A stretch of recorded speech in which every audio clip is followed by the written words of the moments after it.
Better at Chess Nation. What is going on? Today is day 15. And I'm feeling good about where we are in this puzzle challenge. So we're going to keep it going. Today we're going to do back rank checkmates. We're going to talk about en passant. We're going to talk about stalemate. We're going to talk about a draw, perpetual check. And what else? And the fastest checkmate. Alright, let's get it going. Sorry, my mic's a little dirty. Alright, let's do this. Okay, so I just used the bishop to capture one of our pieces. Alright, so as usual, we want to look, we want to examine the board. We want to see, okay, we want to look at what changed with that one move. And what changed was, or not necessarily what changed. What changed, what is, I guess, what's blocked off now. What's now opened because that piece moved. So that, you know, when you make a move with a piece, that's what you want to get in the habit of doing. So I myself need to work on doing that better. I think I've gotten better in the past few months just doing puzzles and stuff like this. So I'm hoping recording these puzzle videos are helping you guys out as much as they're helping me out. Okay, so the bishop that was here, or not bishop, wow. The rook that was here moved here, taking, I believe it was a pawn. No matter, it was a piece there, right? So looking at the board, we see this. We have this bishop here, we have this bishop here, and we have these pawns kind of just floating. Then we have the queen here. So, just looking at the board, you want to look and see if we want to see what the board is telling us. So right now we have this bishop just kind of controlling this diagonal. Doing some, but not doing too much. We have this queen lined up at this square. This pawn is right in front of the king. And we also have this bishop pointing at this pawn. So we have two pieces pointing at the only piece that a king is protecting. That is usually a sign that we should attack that piece. So in this case, looking at the board, the king would, the king would have nowhere to go if I move my queen here. Now if I move my bishop here, you know, the king still has a place to go. So we always want to use the more powerful piece to attack the piece that the king is protecting. Just because, like in this case, it's a queen. If it was a rook, then the king would have to move out the way, and then your rook can attack the, you know, if it was a rook coming here, the king would have to go this way. Well, now your rook can do this. This rook will probably come back. You just take, you know, all those different things. But in this case, the queen attacking this pawn leads to a checkmate. Because where's the king going to go? Can't go there, or here, or here, or here. And it's being attacked here. And the queen is attacking all these squares at once. Alright, let's go to the next one. Okay, so this one. So, you know, before in different videos, we always talked about the H, the G, and the F pawn. And how, you know, the F pawn in particular is a big weakness for both sides because the king is the only piece guarding that F pawn. So this F pawn is right here. So, and, you know, black has played this next move just, you know, just to open up a square for the queen to go to. White decided to play the G pawn. So now there's no protector of this square right here in case this queen goes here. So that's why this is checkmate. So that, you know, when it comes to the G and the F pawn, this is what you have to look out for. I mean, your side is already weak when you move this F pawn out. You know, depending on how you play. If you play King's Gambit, you usually start with E pawn, E4, and then black usually responds E5, and then white usually responds F4, because they're offering up this pawn because they know it'll just be a weakness later. And then if black chooses to accept, the next thing you want to do is get your knight right here, so you don't have to worry about this, because next move, this is where black can attack this, because, you know, this F pawn was already a weakness. By this F pawn moving from this square, this diagonal becomes a weakness. So when these two pawns, the F and the G pawn, move up, this diagonal that leads directly to the king becomes a weakness. And that happens for both sides. So if this these pawns move up where this white diagonal leading to the king becomes a weakness, or is open, then that's where if white, make sure to get their e-pawn out, that's where this queen can come and attack that weakness. So that's what you need to look out for when it comes to the F and the G pawn. Alright, let's go to the next one.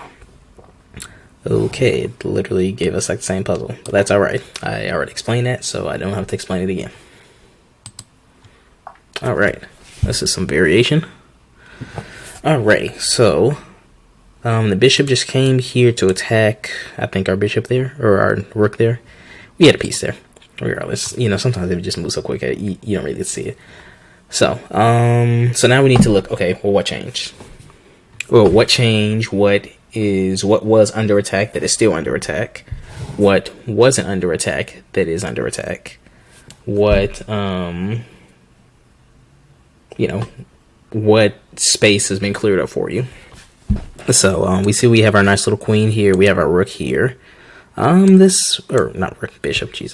Bishop here, and we have the rook here. So the the rook is lining up with this pawn, so black has to protect this pawn somehow, either with the queen or the rook. It has the queen protecting it right here, so this pawn is fine. This bishop is lined up on this diagonal. Maybe it might want to go here to cut that off, cut this off for the king. Don't know yet.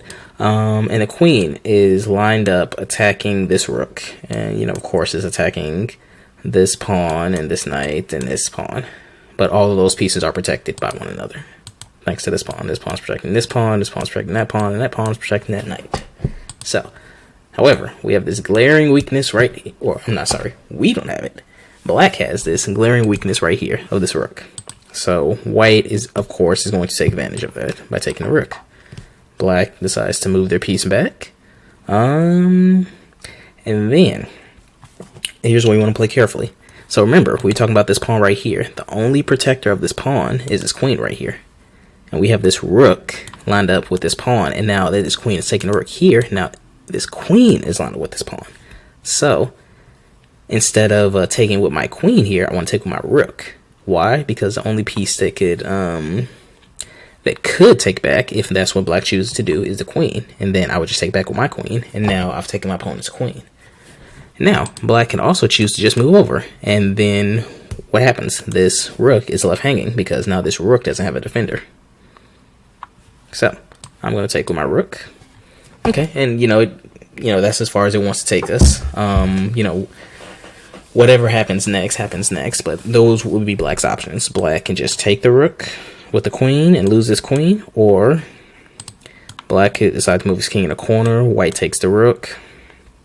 And then the only piece that black would be able to protect with is the queen, which you just bring your queen in because you have this nice little rook here. And this king will be right here. Right, the king will be right there. The only spaces it will have to move are those spaces, but if it has a queen right here, there's nowhere it can go. The queen will be cutting off all those spaces. Alright, let's go to the next one. Alrighty, so our opponent move the rook down here. Now what this rook is doing, this rook is pinning this queen to the king.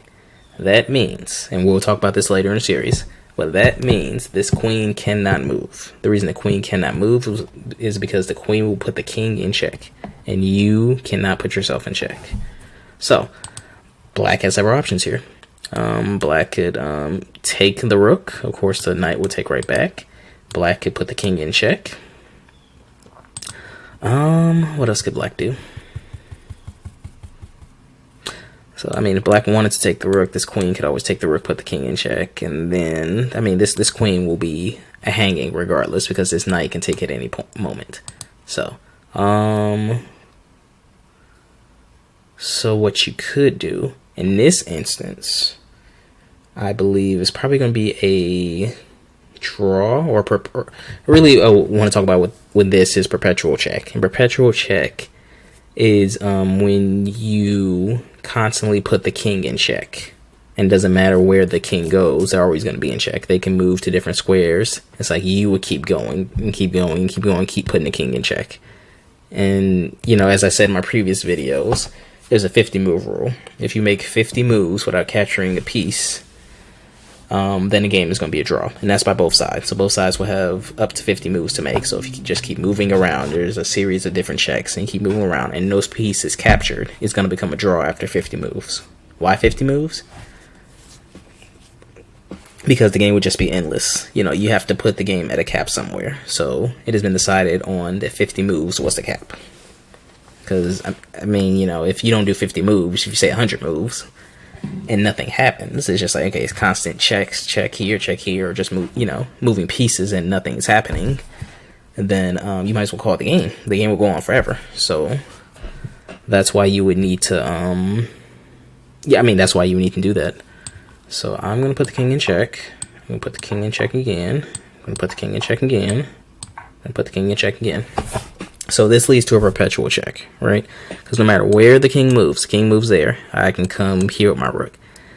The king can go here. I can, again, come here with my rook. And then once the king... Oh, actually, no, the king can't go there. I'm sorry. The pawn is right there. So if this pawn wasn't here, once the king got here, if the rook comes here, that would essentially be a checkmate because the king would have nowhere to go. They can't even step to these two squares because these two pawns here are protecting them. So, in this case, this is going to be a perpetual check because the king will never get past this rook or to get around another piece to hide behind that piece to not be put in check. They're just going to be constantly put in check at this case. So this game is going to end in a draw. And this, again, is known as perpetual check. Let's go to the next one. Okay, so white's king decided to take the pawn. So what we will do, I believe we probably want to come there, put the king in check, and that might be a checkmate. Well, actually, no, that would be a checkmate. Queen to come here, it's cutting off that row, and this vertical. The king can't go here because of this pawn, and the king can't go there because of the king. And, of course, technically can't go there because of the king as well. So this is actually going to be a checkmate. So, I mean, again, with this checkmate... It's not a checkmate by design, per se. There are a lot of checkmates that kind of look, positional checkmates that are a checkmate by design. This more so is a checkmate by, I would call this a positional checkmate. And that just means based on the position of your pieces versus your opponent's king. And you bringing in another piece that can check the king. The space around the king allowed for a checkmate. And so that's really what a positional checkmate is. The space around... your opponent's king, the pieces and space around your opponent's king, made it so that you can get a checkmate. So this is all based on the space. I mean, this pawn has been here more than likely. I mean, your opponent, if you're playing black, you didn't plan for the pawn to be there. It's kind of there because it never had opportunity to move or never needed to move, and it worked into your advantage. So, and I mean, same thing, the king. I mean, this looks like, your black castled king side. And, this pawn, there's usually a rook here. This, pawn is just sitting here. It might move up if it needs to. It might move up if it need to, or it might just stay there. It might not need to move. So, and then white somehow got all the way across to this board. And black was able to put white in check. Or checkmate because of the queen and how much ground it can cover at once. So that's why that's a checkmate. All right, let's go to the next one.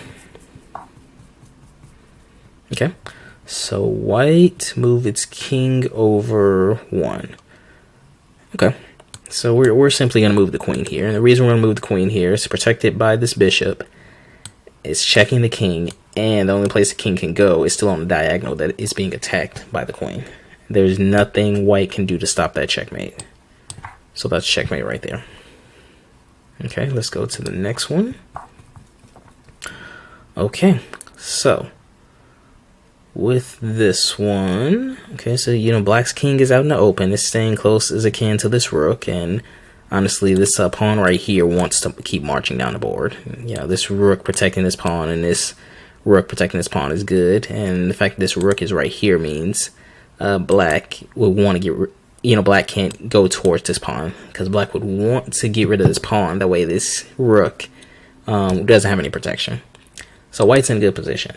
Black is not in too bad of a position either. Black is okay, so black just put white in check, so now white is stuck on this side of the board as of now. So black can come down and do a check right there. White will probably jump there. Black might come there. And then this oh no, I'm sorry. White will be there. Where could white go? Maybe there? And then black can jump there. And let's play this one out. This one's a little bit harder to see, harder to visualize. So I would start here. Right, okay, so white has to move up. Now you can move your rook here. White will have to move off one of, will have to move off this vertical to either here or here. And with doing that, let's see what happens. So we're gonna do this. Let's see where white. Okay, white chooses to go that way. Okay, so now black can do that, and now white's gonna go there. I would go here, maybe. Definitely don't want to do that because that pawn and that king could just take, so that'd be a waste. And then you do want to keep the pressure on black or on white right now by putting them in a series of checks. So they might go there. You do that. Let's see what happens. Okay, they go there. Check.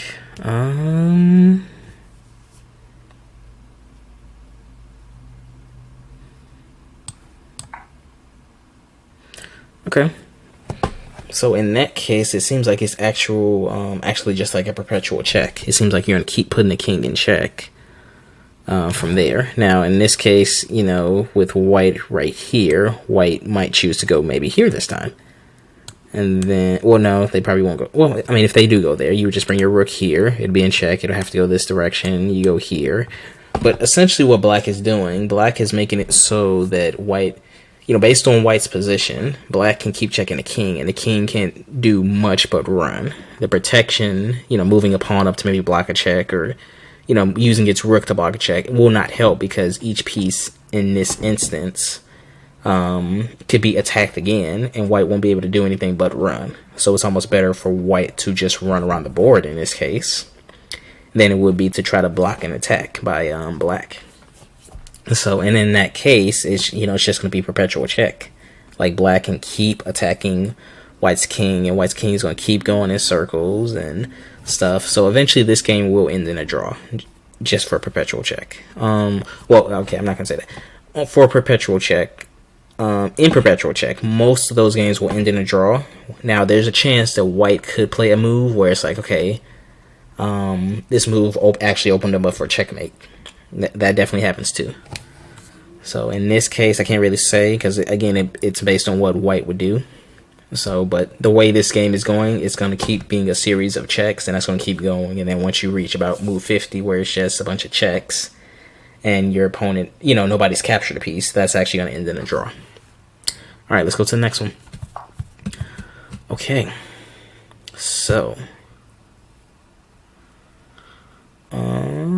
so black decided to move over here, move over a square, and see that the problem with that is that opened white up for attack here, and then with that, black can't go anywhere.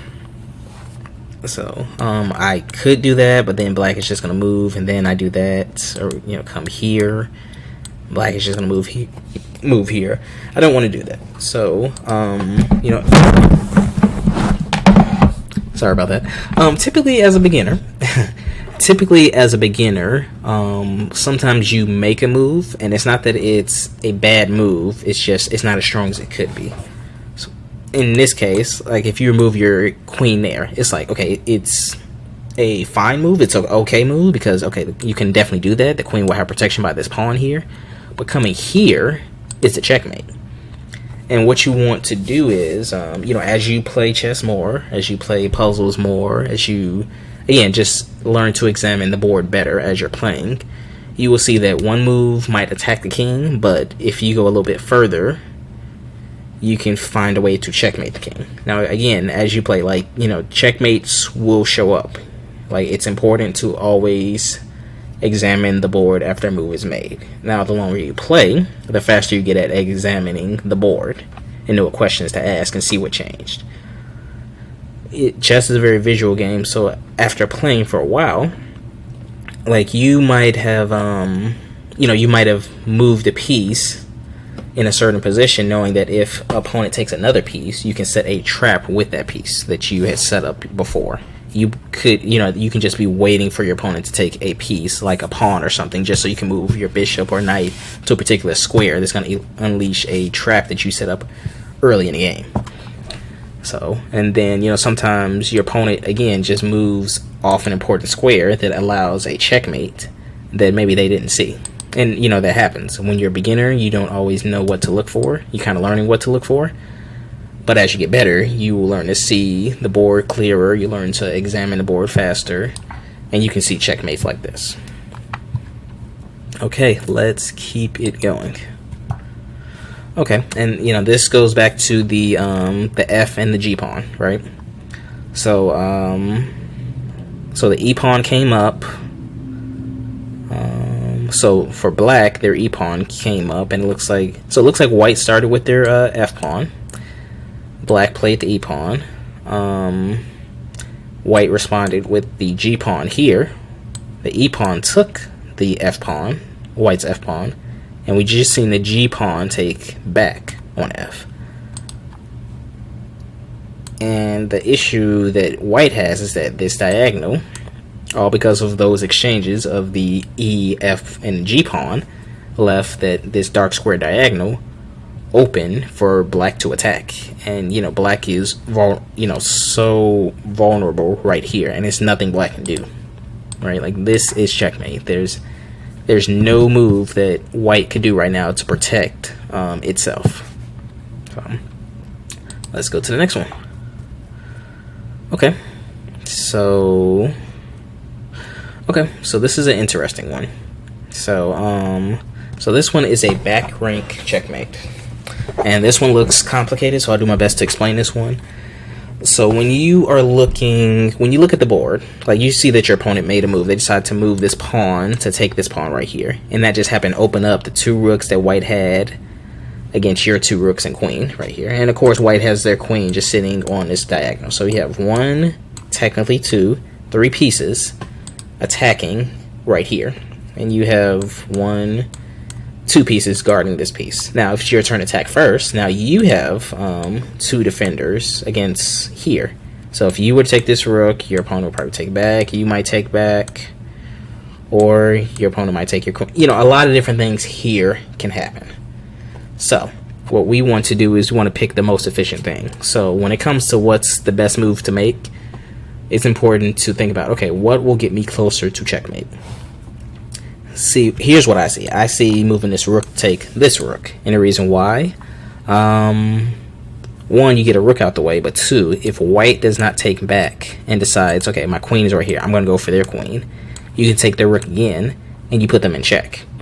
And if you look, the only piece that can protect them from that check is this knight right here. This knight has to jump here, and you take that knight, and that's checkmate. So, yeah, so that's what I see. So that's why attacking this rook is important. So now they decided to take with that rook. So what do? Well, in this case, if they take him back, this queen is free. Like, this queen has no protection. So now your queen could take this queen. So what is white going to do? White is going to take that rook. They just lost the queen. White is going to take that rook, but you've gained a queen in the process. So let's look at that again. Okay, so white just cleared the way for the rooks to attack each other. So if your rook... See, white is in a bad position here, because white has to make a decision what to do here, right? So, this rook, since it's black's turn, black is going to take this rook. Now, what white does next is up to white, right? White could take with a knight. That queen is still right here, vulnerable, and it's just hanging. And we'll talk about hanging pieces. White could choose to take back with the rook, because again, if you take with the queen, white is going to come and take your rook, which makes sense to do. If white decides, I'm going to use my queen to take your queen, since this rook is right here now, then you will deliver checkmate, because now this queen is over here, and this queen was another defender for this square. So now, this rook right here, so now your rook is here, now your rook is going to take this rook here. White is in check. The only piece that can block the check is this knight. This knight gets there. You take that knight over here. You delivered a back rank checkmate. So white has to think of what to do.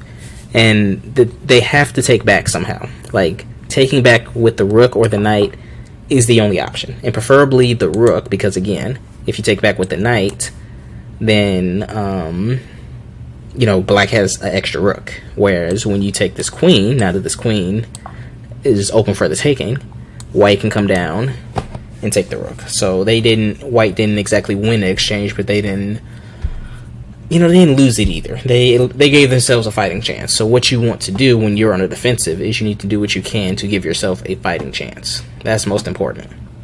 If checkmate is inevitable, which, you know, when you're first starting out, you might not see a checkmate, and then as you get a little bit better, you might see, okay, well, checkmate, you know, checkmate's going to happen.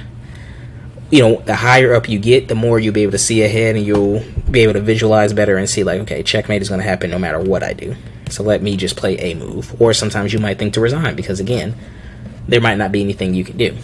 Or you see something, you think your opponent sees the same thing, and you might resign, and your opponent might have saw something different. Or they might not have seen it at all. But either way, you need to play to give yourself the best fighting chance. Alright, so let's do one more. Okay, so it is white's turn to move. Okay, so here's what I see. Just taking this pawn. You know, black is looking to put the queen there, right there. So that's why they move from here to here, because they want their queen to go to this square. See, a lot of times when playing chess, your opponent makes a move because they're setting themselves up to make another move. So as you get better at chess, you'll kind of see that, and you kind of realize, okay, well, my opponent wants to go here. You know, that's when chess starts to become predictable, where you can predict where your opponent wants to go. You know, and, you know, your opponent didn't have to move from here to here. They could have just moved there. There would have been more obvious, right? But there's probably another reason they decided to go here. I mean, right now I don't really see anything. I mean, they don't need to protect this. You know, that's there. They're not attacking another piece right now.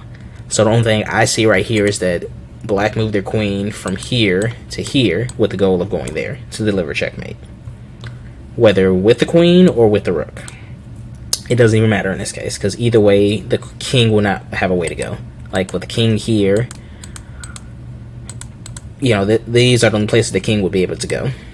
And, you know, these two squares are blocked off by white's own pieces, so those are out. This square, and this square is blocked by the queen. And once you put the rook here, the rook will be protecting everything on this horizontal and this vertical. So, you know, black is definitely going for the, you know, checkmate there. So I think we take it there. Okay. And of course they do that. You know, the king moves out the way. We're probably going to check again. And then in this case, we're just going to keep checking the king. And the reason we want to keep checking the king is because, again, on our opponent's next move, they're going to get checkmate. So if we have an opportunity to keep checking the king, and the king is not going to, you know, can't do much about it. You know, in this case, say, you know, we check the king again. Say they decide to go here. We go there. They come this way. And then all of a sudden, you know, we can probably move that pawn up. The king will maybe go there. And, you know, a lot of different things can happen right here. But with things that will happen, black won't be able to immediately deliver a checkmate. So black wants to stay on the defensive, or the offensive in this case, or defensive, I'm sorry, to prevent, well, not to prevent. They want to stay on the offensive, hoping that they can get themselves in a position where white won't be able to check them. That way, when white plays something else outside of a check, black can automatically go for that checkmate next move. So in this case, white can see that, okay, if I let up, black is just gonna, you know, go for checkmate. I need to keep putting them in check, and in this position, they can do so. And then if, you know, again, if they get black here, they can play other moves where black is gonna have to give up some pieces, and this checkmate that they want to happen won't be able to happen. So, yeah. So that's day 15, guys. So, yeah, that's it. So that's that's what I have for you guys. Again, we worked on Perpetual check, which essentially is talking about drawing the game. We worked on Stalemate. We worked on, you know, some basic checkmates, the fastest checkmate, which usually involve that F and G pawn being moved up, creating a weakness on either black or white side of the board. What else have we talked about? Yeah, I mean, you know, those are the main things we talked about today. So this week, that is what I'm going to focus on for this week's videos. So I hope you guys enjoyed it. Like the video if you liked it. Leave a comment below telling me, you know, what are your thoughts on the video? Just what are your thoughts? Did you like it? Did you hate it? Do you want to see more videos like this? Do you want to see different type of videos? Do you want to see more games? You know, me playing my games and breaking down the moves as I'm making them, and breaking down my opponent's moves as my opponent's making them. Yeah, no, just leave your thoughts in the comment below. So, if you're new to the channel, please subscribe so you can be a part of Better at Chess Nation and be notified when I release new content, when I drop new videos. So, until then, I bid you guys adieu, take care, and I will see you guys in the next one. Later.